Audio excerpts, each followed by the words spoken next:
Am I the asshole for refusing to let my sister's family live in my house after they sold theirs for a dream vacation?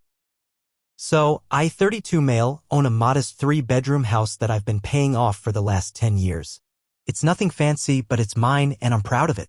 My sister, 29 female, and her husband, 31 male, are the typical free-spirited types. They've always talked about quitting the rat race, living life to the fullest, all that. Well, a few months ago, they finally did it. They sold their house during a booming market, thinking the profit would fund a year-long break to travel.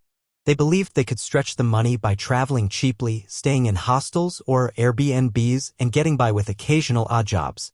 At first, they stayed in nicer places and ate out a lot, thinking they had plenty of cushion, but within 2 months, they were out of money.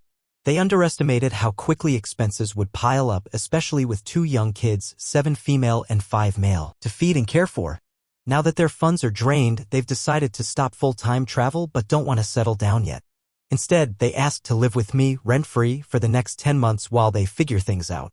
They say they'll still try to take some occasional trips if they find super cheap deals, but for the most part, they want to stay at my house. I told them no. My house isn't big enough, I don't want the disruption, and I certainly don't think it's fair for them to live off me because their plan failed.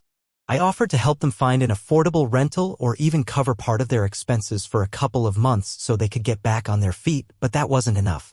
My sister blew up at me, calling me selfish and accusing me of being jealous of their adventurous lifestyle.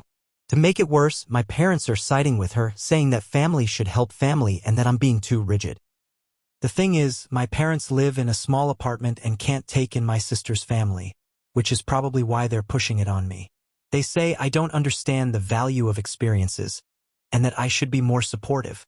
Some of our mutual friends are also saying I should be more understanding, but I think it's completely unreasonable to expect me to house their whole family for nearly a year just because they didn't plan properly. Am I the asshole? Comment below, and if you like stories like this, don't forget to subscribe and hit the notification button.